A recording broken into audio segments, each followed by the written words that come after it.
Muling pinatunayan ng Police Regional Office Negros Island Region ang kanilang matatag na paninindigan laban sa kriminalidad matapos maaresto ang #1 most wanted person sa buong rehiyon sa isinagawang manhunt operation sa Purok Paho, Barangay Rizal, Silay City noong ika-28 ng Mayo taong kasalukuyan.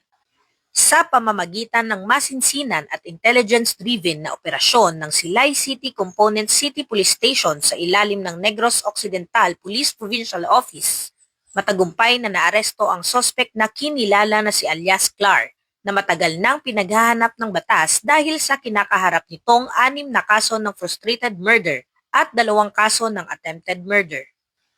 Ayon sa investigasyon, ang sospek ay kabilang umano sa mga nasangkot sa isang madugong insidente ng pamamaril at nag-ugat sa alitan ng magkabilang kampo sa panahon ng halalan.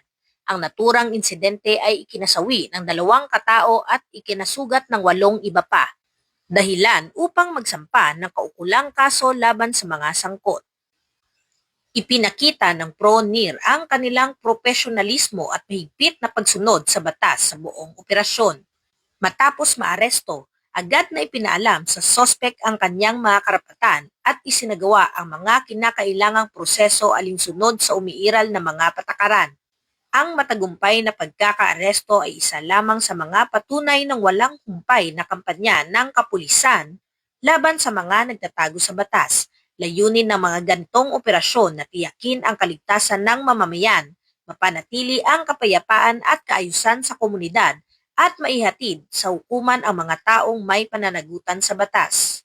Sa ilalim ng adhikaing Bagong PNP para sa Bagong Pilipinas, serbisyong mabilis, tapat at nararamdaman, patuloy na pinaiigting ng Police Regional Office Negros Island Region ang kanilang mga operasyon upang walang kriminal ang makaligtas sa kamay ng batas.